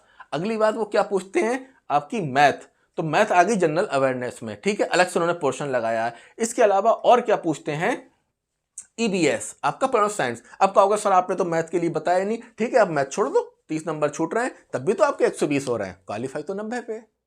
150 नंबर का पेपर है, एक पोर्शन हल्का पड़ रहा है, तब भी तो 120 आ रहे हैं। तो CTET का सिलेबस भी ऐसा ही होता है कि उसमें भी साइकोलॉजी आती है, लैंग्वेज आती है, मैथ आती है और आपका GA जनरल अवेयरनेस में EVS आती है। देखा कि अगर इस चीज पे आपने ग्रिप बना ली फिर कंपटीशन बचा नहीं, आप बाहर आ जाओगे इस चीज से निकल के। जो कह रहे हैं ना कंपटीशन बहुत है, कंपटीशन ही खत्म, ठीक है। ऐसे ही अब क्या होता है कि आप इसको पात्रता परीक्षा क्वालिफाई कर लेते हो। अब बात आई कि हम सर जॉब कहां कर पाएंगे। अगर आपने UP टेट पास किया है, यूपी में जॉब चाहते हैं तो बेसिक में भर्ती निकलती है सहायक अध्यापक, जिसको लोकप्रिय भाषा में सुपर टेट भी कहते हैं। यूपी में 2 भर्तियां हो चुकी हैं, क्या कहते हैं? Super TET. देखो उसका सिलेबस भी कैसा बना, कला वर्ग, विज्ञान वर्ग, भाषा। तो एक पोर्शन तो CDP आया, एक पोर्शन भाषा आया, एक पोर्शन GS का आया, ठीक है। तो इस तरीके से क्या हुआ, ये सेट बना। अब इसके बाद अगर सेंट्रल गवर्नमेंट है, यहां पे आपके ऑप्शन ज्यादा हैं। आप अगर DLED करते हो या ITEP करते हो या DLED करते हो अभी, और आपका या DLED का नाम BTC है, तो आप KVS में कक्षा 1 से 5 के लिए अप्लाई कर सकते हो। किससे? कक्षा 1 से 5 के लिए। आप DSSV में कक्षा 1 से 5 के लिए, इसे PRT कहते हैं, अप्लाई कर सकते हो। आप जो सार्वजनिक उपकरण के क्षेत्र होते हैं, मैं आपको बता देता हूं, इफ्को हो गया, गेल हो गया, सेल हो गया, भेल हो गया, ठीक है। तो जहां के वो लोग वर्कर्स काम करते हैं उनके बच्चों के लिए भारत सरकारी स्कूल बनाती है, लेकिन उनकी सैलरी और ये सब भी भारत सरकारी देती है। तो इस तरीके से क्या होता है कि यहाँ पे भी आप कक्षा 1 से 5 के टीचर बन जाते हो। रेलवे के इंटर कॉलेज होते हैं, वहाँ भी आप कक्षा 1 से 5 के टीचर बन जाते हो। दूतावास, एम्बेसी जो विदेशों में है, वहाँ भी आपका पीआरटी शिक्षक का पद होता है, तो आप बन जाते हो। और अन्य राज्यों का भी जो बेसिक विभाग है कक्षा 1 से 5, वहाँ आप शिक्षक बन जाते हो। तो ये हो गया कि कक्षा 8 विषय का स्टूडेंट कक्षा 1 से 5 का टीचर कैसे बने। यहाँ कॉम्बिनेशन की कोई बहुत बड़ी समस्या नहीं है। अगर आपका कॉम्बिनेशन बिगड़ा हुआ है तो आप पे कोई प्रभाव नहीं पड़ेगा। मैंने जैसा कि पिछली वीडियो में बताया था कि कॉम्बिनेशन जिसका नहीं है वो क्या करे, आंख बंद करके डीएलएड कर ले आराम से, ठीक है, या इंटीग्रेटेड कोर्स कर ले अगर कॉम्बिनेशन नहीं है तो। और अगर कॉम्बिनेशन है तो इसके ऊपर का कर ले, ठीक है। अब एक बात है, कॉम्बिनेशन जिनका नहीं है वो लोग टेंशन में ना लें। अगर वो बीएड कर लिए हैं तो अपने कॉम्बिनेशन वाले सब्जेक्ट के साथ 3 साल का बीए और कर लें। आप बात समझ रहे हैं कि अगर कॉम्बिनेशन नहीं है तो टेंशन में ना आए। जैसे मैंने कमेंट पढ़े थे, कुछ लोग कह रहे थे कि सर ये विषय है तो कॉम्बिनेशन नहीं है तो बीएड बेकार गया। बेटा आपका बीएड बेकार नहीं गया, बीएड को लेकर कोई टेंशन नहीं है। आप अपने जो सुसंगत सब्जेक्ट है उससे क्या करिए, एक सब्जेक्ट से आप अपना दोबारा से बीए कर लीजिए। तो ये हो गया था आपका प्राइमरी टीचर, जिसको कहते हैं पीआरटी, हिंदी में कहते हैं बेसिक का शिक्षक।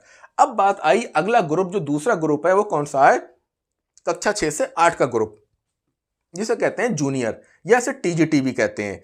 यहां पे बहुत ज्यादा महत्व है किसका, सुसंगत सब्जेक्ट का, कि आपके सब्जेक्ट कैसे होने चाहिए, सुसंगत। इसके लिए भी आप क्या कर सकते हो, इंटीग्रेटेड कोर्स कर सकते हो, ठीक है। जैसे ये हो गया आईटीईपी इंटीग्रेटेड कोर्स हो गया। तो यहाँ पे ये है कि जैसे ये प्राइमरी के लिए होगा तो ये किसके लिए होगा, जूनियर के लिए होगा। यहाँ भी 2 सेक्शन अलग अलग हो जाएंगे, ठीक है। और आप बीएलएड कर सकते हो, बीएलएड वालों को भी मौका दिया जाता है। एडिट जूनियर में देखा था, एडिट जूनियर की भर्ती आई थी तो वहाँ बीएलएड वालों को मौका दिया था। और तीसरा कोर्स है बीएड, बीएड भी आप कर सकते हो। और अभी टेंशन में मत आओ कि बीएड बंद हो रहा है, कि बीएड को मान्य नहीं करा जाएगा। अरे मेरे भाई, अगर बीएड को मान्य नहीं करा जाएगा तो ये इतने इतने बड़े विश्वविद्यालय हैं, इतने इतने बड़े महाविद्यालय, ये बीएड क्यों कराएं। अगर एनसीईटी को नहीं लेना होगा तो पहले तो कोर्स बंद कराएगी ना भाई। जब हमें मार्केट में कोई चीज़ को रोकना है तो पहले प्रोडक्शन रोका जाता है ना भाई। मार्केट में किसी चीज़ प्रतिबंध लगाना है तो सबसे पहला जो काम होता है वो प्रोडक्शन रोकने का होता है। और फिर जो माल पहुंच गया है या आ गया है उसको सेटल किया जाता है। तो ऐसा नहीं है कि बीएड हो रहा है लगातार आगे रोक लग जाएगी, ठीक है। तो अभी जो भी होगा 2030 के आसपास मान के चलिए। कोई कह रहा है 2025 के बाद जो हो जाएगा वो हो जाएगा, भाई होगा तो पहले जो लोग बीएड कर चुके हैं उन पे कोई बाधा नहीं पड़ेगी, उनका कॉमन चलता रहेगा, मान्य रहेगा यहाँ पे, ठीक है। तो आपको क्या करना है, इस तरह के कोई इंटीग्रेटेड कोर्स कर सकते हैं आप, बीएलएड कर सॉरी यहाँ पे डीएलएड है, आप क्या कर सकते हैं, डीएलएड कर सकते हैं, ठीक है। तो आप डीएलएड कर सकते हैं और आप बीएड कर सकते हैं। मौका बीएलएड वालों को मिलेगा, कोई ऐसी दिक्कत नहीं है। कहाँ पे मिलेगा फिर मैं बता दूं, जूनियर में, टीजीटी में भ्रम में मत आ जाना। इसको तुम ऐसे समझ लो जैसे यूपी में जो आपके परिषदीय स्कूल होते हैं बेसिक के, वो कक्षा 1 से 6 तक, 1 से 5 तक का होता है, बेसिक हो गया। उसी में अटैच होता है 6 से लेके 8 तक का, उसको कहते हैं इंटीग्रेटेड स्कूल जो होते हैं, ज्वाइंट स्कूल जो होते हैं। तो वहाँ पे जूनियर कहलाता है। तो बीएलएड वाले वहाँ भी अप्लाई कर सकते हैं, ठीक है। और डीएलएड वाले भी कर सकते हैं। लो मैं लिख दे रहा हूं, ठीक है, दोनों लोग कर सकते हैं। और बीएड, अब मैं एक चीज आपको बता दूं कि यहां पे अगर आप बीएलएड कर रहे हैं, इंटीग्रेटेड कर रहे हैं तो कोई दिक्कत नहीं है। लेकिन अगर बीएड कर रहे हैं तो सुसंगत सब्जेक्टों का बहुत बड़ा महत्व है। अब इस सुसंगत सब्जेक्ट को मैं समझाता हूं कि आर्ट साइड वालों के लिए अगर वो बीएड कर रहे हैं तो सुसंगत सब्जेक्ट क्या होते हैं, और अगर वो कक्षा 6 से 8 तक का टीचर बनना चाहते हैं तो सुसंगत सब्जेक्टों का महत्व क्या है। आप इसको ऐसे समझो कि आप जो हो, आपको मान के चलिए, सपोज मान लीजिए कि आपको कक्षा 6 का हिंदी का टीचर नियुक्त किया गया और आप हिंदी के टीचर हो, आपको नियुक्त कर दिया गया। और किस सब्जेक्ट से, हिंदी से। अब बच्चा आपके पास जब किताब लेके आया तो जो कक्षा 6 की हिंदी की किताब है उसके पीछे थोड़ी सी संस्कृत लगी है, 5-6 पार्ट संस्कृत के लगे हैं। अब टीचर ने हिंदी तो पढ़ा दी, लेकिन जब वो संस्कृत पढ़ाने का टाइम आया, अब आपने कहा देखो बेटा मेरा तो संस्कृत सब्जेक्ट ही नहीं है, मैं कैसे संस्कृत पढ़ाऊं, ये तो संस्कृत वाले पढ़ाएंगे। अब वो बच्चा किताब लेके गया संस्कृत टीचर के पास में। अब संस्कृत वाले ने क्या कहा, भाई मैं क्यों पढ़ाऊं, क्योंकि ये तो हिंदी का पार्ट है, ये जो आप जो मुझसे पढ़ने आए हो ये पार्ट लगा हुआ है हिंदी में। जैसे आप हाई स्कूल इंटर में भी देखते हो, संस्कृत दिग्दर्शिका हो गई, परिचायिका हो गई, तो संस्कृत वाला बोला भाई मेरा ही अपना सब्जेक्ट पढ़ाने के लिए बहुत है, मैं तुम्हारा क्यों पढ़ाऊं हिंदी का टीचर जाने। तो इसी चीज को ध्यान रखते हुए एनसीटी ने और इन आयोगों ने यह फैसला लिया कि जो हिंदी का टीचर बनेगा उसके लिए बीए में संस्कृत होना अनिवार्य है। तो इस कारण से सुसंगत सब्जेक्ट बनाए गए। अब मान के चलिए कि इतिहास की किताब बच्चे कक्षा 6 की टीचर के पास लेके पहुंचा। अब उसमें क्या है, इतिहास है प्लस पॉलिटी है, ठीक है। ज्योग्राफी के लेके पहुंचा, उसमें ज्योग्राफी है प्लस इकोनॉमिक्स है। अब ज्योग्राफी वाले ने तो कह दिया भाई मेरे को इकोनॉमिक्स नहीं आती, मैंने ना बीए करा इकोनॉमिक्स से ना एमए करा है, मेरे पास कभी सब्जेक्ट ही नहीं दिया, अब बच्चा कहां जाएगा। तो इसलिए वहां पे क्या किया गया, सुसंगत सब्जेक्टों की व्यवस्था की गई। और अब घबराइए मत, ये व्यवस्था 2 ही सब्जेक्टों में है जो सबसे अधिक खतरनाक लेवल पे है, जिनमें पहला सब्जेक्ट क्या है वो आपका है हिंदी। पहला सब्जेक्ट क्या है, हिंदी, और दूसरा सब्जेक्ट क्या है, एसएसटी।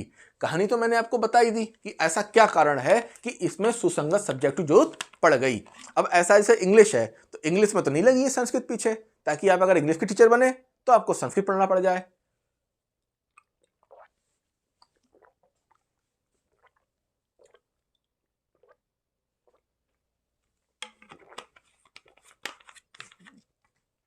तो आप ये बात समझ गए कि आखिरकार सुसंगत सब्जेक्ट की जरूरत क्यों पड़ी।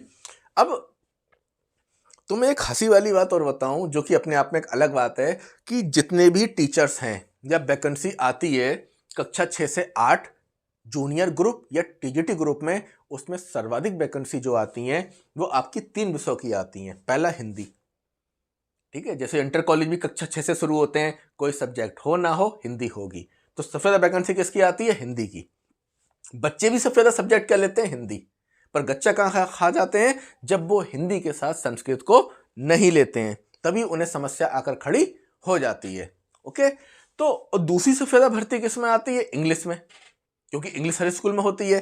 तीसरी एसएसटी में। इसका कॉम्बिनेशन बहुत सरल भाषा में मैं आपको समझा दे रहा हूं, कुछ नहीं है।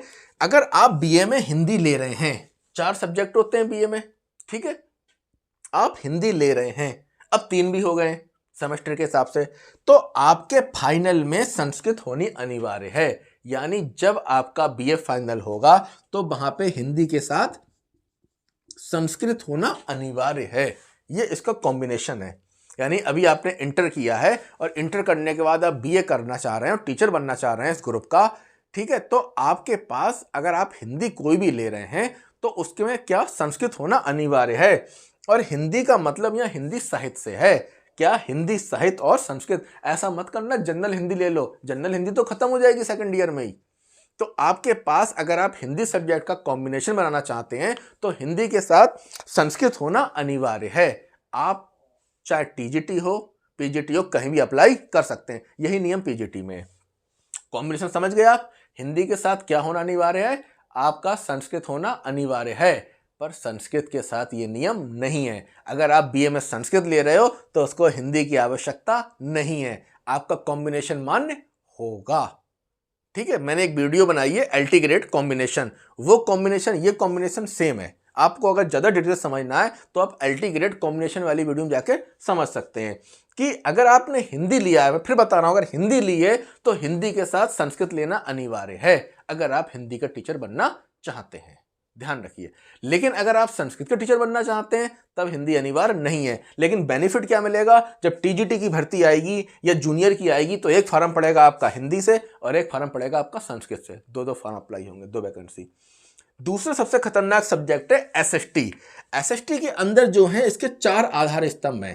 पहला ज्योग्राफी, दूसरा इकोनॉमिक्स, तीसरा हिस्ट्री और चौथा पॉलिटी। तो इन 4 सब्जेक्टों में से कोई भी 2 सब्जेक्ट होने चाहिए, कोई भी 2 सब्जेक्ट आपके होने चाहिए। अब बात आई कि सर हम इंटर किया है हमने, हम बीए करना चाहते हैं, तो इनमें से हम कौन से 2 सब्जेक्ट लें। तो इनका भी अपना एक कॉम्बिनेशन है। इनका अपना कॉम्बिनेशन क्या है, इनका अपना कॉम्बिनेशन ये है कि ज्योग्राफी के साथ जो कॉम्बिनेशन है वो है इकोनॉमिक्स का, ज्योग्राफी के साथ कॉम्बिनेशन है इकोनॉमिक्स का, और हिस्ट्री के साथ कॉम्बिनेशन है पॉलिटी का। नोटिस किया है, जब कक्षा 6 की एनसीईआरटी पढ़ते हो या कक्षा 6 की यूपी की किताब पढ़ते हो प्राइमरी स्कूल की, तो इतिहास किताब के पीछे हमारा संविधान यानी पॉलिटी होता है और ज्योग्राफी के पीछे इकोनॉमिक्स होता है। तो अगर आप एसएसटी अपना बीए में लेना सोच रहे हैं इंटर के बाद, तब आप क्या करिए, ज्योग्राफी के साथ इकोनॉमिक्स ले लीजिए और हिस्ट्री के साथ पोलिटी ले लीजिए। इसका रीजन ये है कि जब आप ज्योग्राफी पढ़ते हैं तो उसमें आर्थिक भूगोल एक शाखा होती है, अब उधर आर्थिक भूगोल और इधर अर्थशास्त्र, बात बन जाएगी। अब जब आप हिस्ट्री पढ़ते हो तो जो मिडवल हिस्ट्री है, आधुनिक भारत है, उस आधुनिक भारत का जो आधा पार्ट है उसके बाद का पूरा पार्ट है संविधान का विकास, संविधान का प्रोसेस, वो सब किस में आता है? पोलिटी में आ जाता है। तो ये दोनों आपस में अटैच विषय हैं। तो समझ गए कि इन चारों में से क्या है, कोई दो आपके बीए फाइनल में होने चाहिए। और अगर आप इंटर के स्टूडेंट हैं कि सर हम कौन से लें, तब आपके पास ज्योग्राफी के साथ इकोनॉमिक्स, फिर सुन लीजिए, ज्योग्राफी के साथ इकोनॉमिक्स और हिस्ट्री के साथ पॉलिटी होना ही होना चाहिए। अब आया तीसरा सब्जेक्ट इंग्लिश, कोई कॉम्बिनेशन नहीं चाहिए। इसके अलावा जितने भी विषय हैं आर्ट साइड में, उनमें कोई भी कॉम्बिनेशन नहीं चाहिए होता है। केवल दो सब्जेक्ट हैं, एक हिंदी और एसएसटी। अधिकतर हमारे पास जो स्टूडेंट हैं ऑफलाइन वाले, उनमें जो ऐसी जिनके कॉम्बिनेशन बिगड़े हैं उनके आगे समस्या यही है। जैसे एक स्टूडेंट है, उसके साथ क्या हुआ है, उसके पास क्या है, यहाँ पे एक सब्जेक्ट जो है वो पॉलिटी है और एक सब्जेक्ट क्या है, समाजशास्त्र है। उसका कॉम्बिनेशन बिगड़ गया, तो वो टेंशन ना लें। अगर उनके पास बीए फाइनल में पॉलिटी और सोशियोलॉजी है तो वो एक सब्जेक्ट से क्या करें, बीए कर लें। अब चूंकि पॉलिटी है तो हिस्ट्री से बीए करना उनके लिए अच्छा रहेगा। एक बच्चे का कमेंट और आया था वीडियो में ही कि क्या था उसमें, उसका भी बच्चे का कॉम्बिनेशन नहीं था, तो वो कह रहा था मेरा बीएड बेकार हो गया। तो बेटा बीएड बेकार नहीं हो गया, टाइम बहुत जल्दी निकल जाता है। आप अभी भी एक सब्जेक्ट से अप्लाई कर दो, अपने सुसंगत सब्जेक्ट से बीए अप्लाई कर दो, ताकि आप बीए दोबारा कर सको। 3 साल का, 3 साल नहीं पता लगते, निकल जाते हैं ऐसे ही, ठीक है। तो अधिकतर रियर केस में यही होता है। और हिंदी वाले क्या करें, जो लोग जिनके पास फाइनल में हिंदी है और दूसरा सब्जेक्ट संस्कृत नहीं है, वो एक सब्जेक्ट संस्कृत से फॉर्म अप्लाई कर दें, ठीक है। वो लोग इतना काम करें। तो अब बात ये आई कि सर हमने देखा था कि प्राइमरी में प्राइमरी शिक्षक, अब जो हो गए जूनियर या टीजीटी।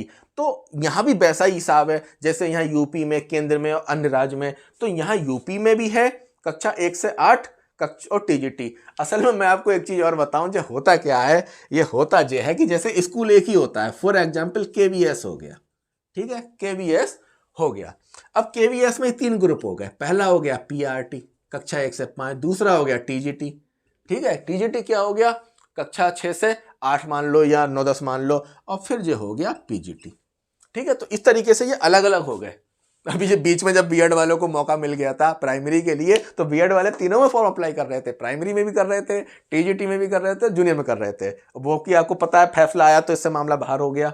तो अब आपको क्या करना पड़ेगा, यूपी में जॉब चाहिए तो यूपी टेट करना पड़ेगा, यहाँ सीटेट करना पड़ेगा। अब यहाँ पे अन्य राज्यों का टेट करना पड़ेगा। अब बात ये आई कि सर सीटेट तो यहाँ भी करना पड़ेगा था, टेट टेट यहाँ भी, तो अंतर क्या है? हाँ अंतर है। वर्तमान समय में टेट और सीटेट 2 तरीके के हो रहे हैं। पहला टेट प्राइमरी का, दूसरा टेट जूनियर का।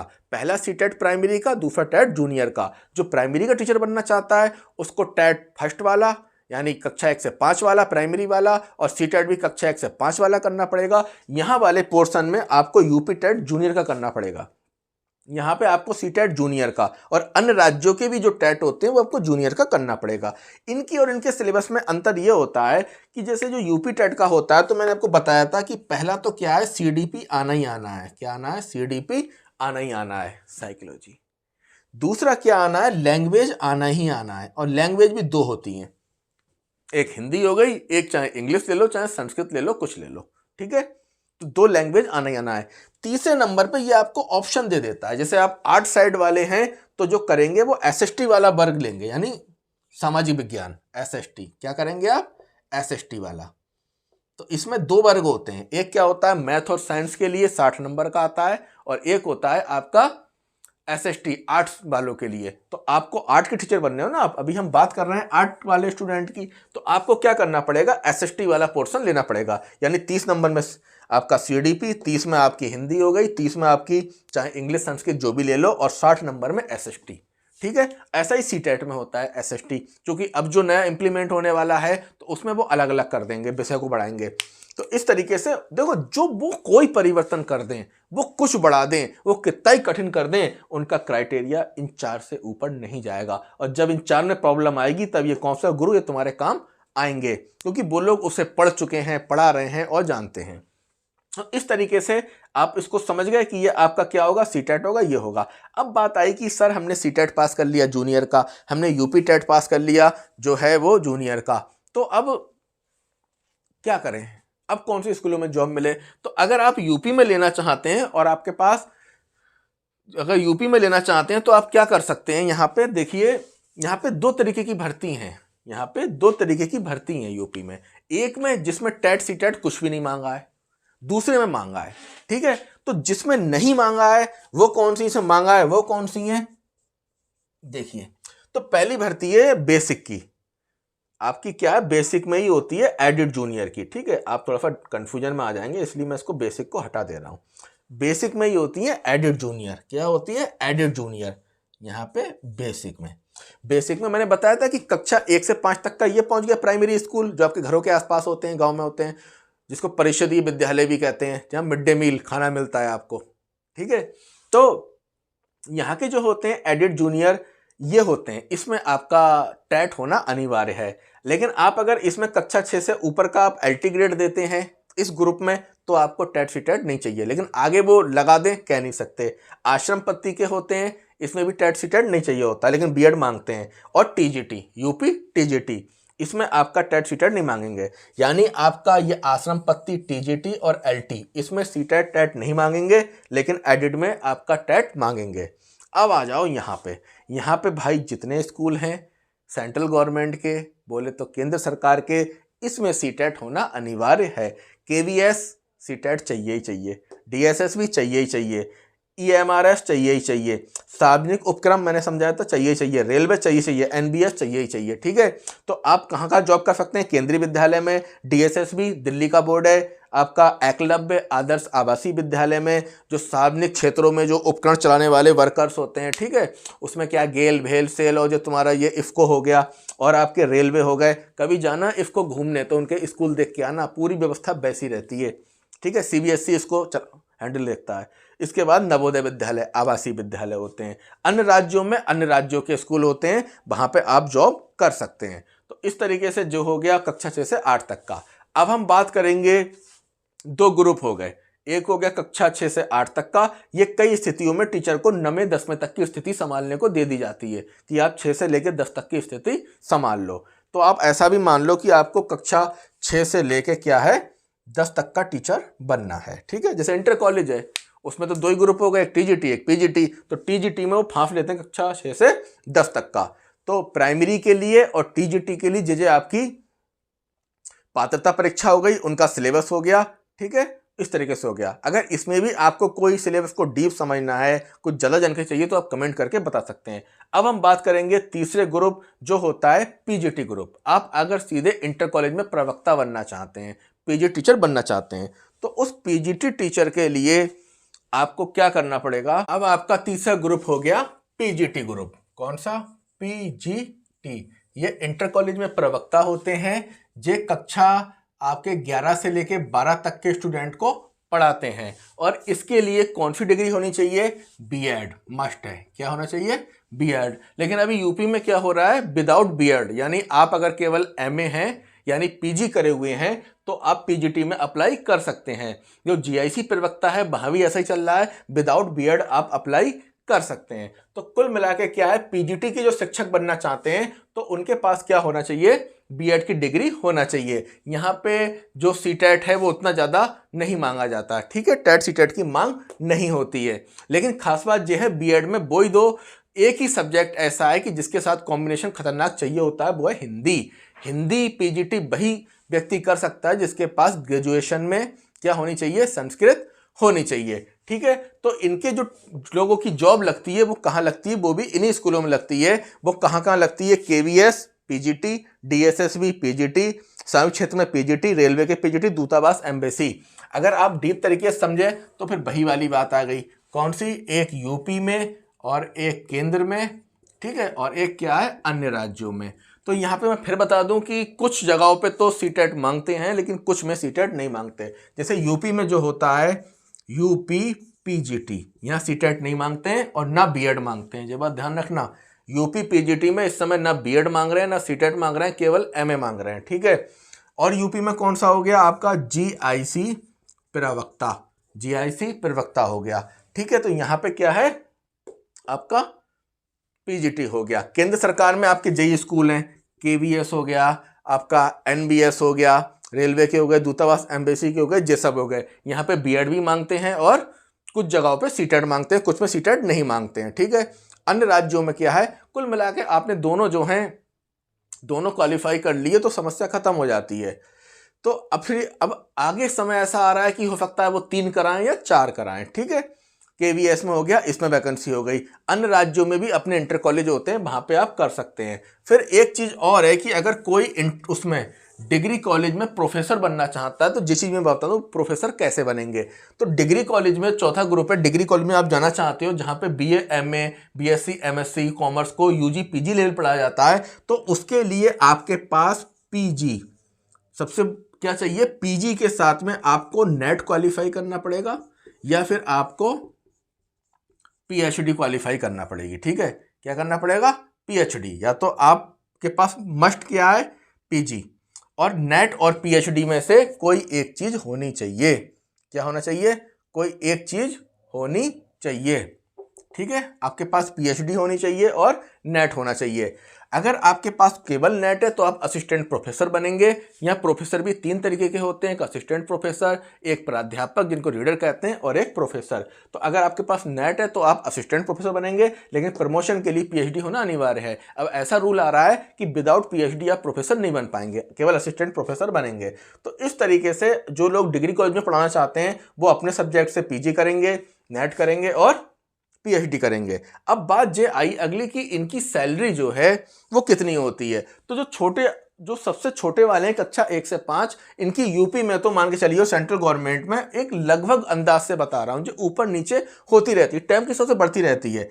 40,000 से लेकर आपकी मतलब 40 से 50 के बीच में शुरुआत कितने से होती है, 40 से 50,000 के शुरुआत होती है। यानी मान के लिए 40 से 50,000 के बीच में शुरुआत हो जाती है और ये टाइम के साथ साथ बढ़ती रहती है। और टीजीटी में इससे ज़्यादा होती है, पीजीटी में और ज़्यादा होती है, असिस्टेंट प्रोफेसर, प्रोफेसर में और ज़्यादा होती है। तो सैलरी भी इसमें बहुत अच्छी रहती है। तो इस तरीके से मैंने आपको जो है ये तीनों ग्रुप का बता दिया कि क्या है, क्या नहीं है, कैसे है। अब बात ये आई कि सर आपके अकॉर्डिंग या जो माहौल चल रहा है उसके अकॉर्डिंग क्या सही है, क्या सही नहीं है, हम कौन सा कोर्स करें, कौन सा विषय लें। हम तो कतई फ्रेशर हैं, नए हैं, हमें तो पता ही नहीं कि हम क्या करें। और ऐसा विषय और तरीका बता दीजिए कि आसानी से नौकरी लग जाए, ठीक है। वैसे तो आपकी जिसमें रुचि आ जाए। लेकिन जो वर्तमान स्थिति है वो ये है कि जो सबसे ज़्यादा वैकेंसी आ रही हैं वो किस में आ रही हैं, हिंदी में और संस्कृत में और एसएसटी सामाजिक विज्ञान में और आपकी अंग्रेजी में। कोई भी भर्ती आए, चाहे वो टीजीटी की आए, पीजीटी की आए, चाहे केवीएस में आए, चाहे डीएसएसबी में आए, चाहे नवोदय में आए, चाहे आपके किसी भी कॉलेज में आए, उनमें ये 4 सब्जेक्टों की वैकेंसी सर्वाधिक रहती हैं। अब आपने कर लिया साइकोलॉजी से एमए, अब पता लगा भर्ती नहीं आई, आपने कर लिया उर्दू से एमए, या उर्दू से आपने क्या नाम है ग्रेजुएशन करा, बीएड करा, उर्दू की भर्ती आई 2। अब सोच के देखो, उर्दू की 2 भर्ती आई और हिंदी की आई क्या नाम है 1200। तो उम्मीद कहाँ ज्यादा है, 2 में या उसमें? भाई आप में दम है तो एक भर्ती काफी है, आप वो भी क्वालिफाई कर लोगे। लेकिन जहां पे क्या होता है कि वैकेंसी ज्यादा होती है, थोड़ी आसानी हो जाती है। तो सर्वाधिक वैकेंसी आती है हिंदी में, संस्कृत में, एसएसटी और अंग्रेजी में।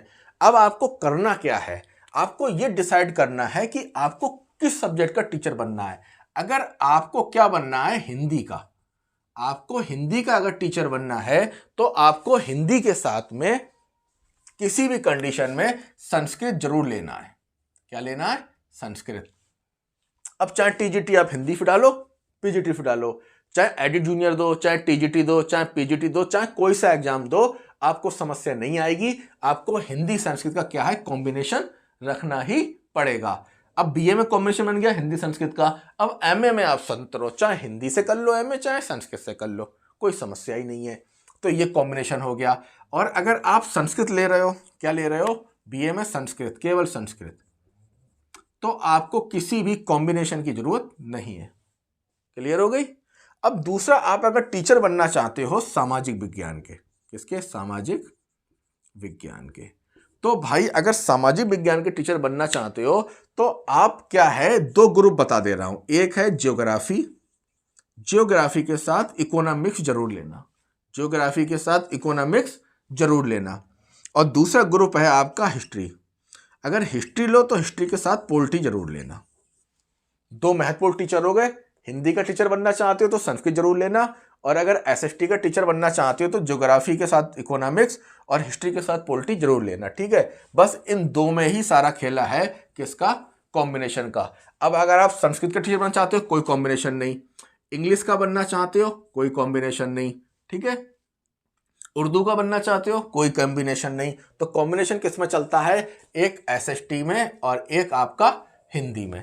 इन दो में सावधान रहना है, ठीक है, इसके अलावा कुछ नहीं करना है। अब बेनिफिट कैसे मिलेगा, लैंग्वेज आ जाएगी। अब यहां पे भी अगर देखा जाए तुलनात्मक रूप में आपका इनका काम आसान हो जाता है हिंदी संस्कृत वालों। क्यों हो जाता है, यहां पे थोड़ा टफ क्यों रहता है। आपको अगर सीटेट दिया तो सीटेट में क्या आया, सीडीपी आई 30 नंबर की, हिंदी आई 30 नंबर की, संस्कृत आई 30 नंबर की, एसएसटी आया आपका 60 नंबर का।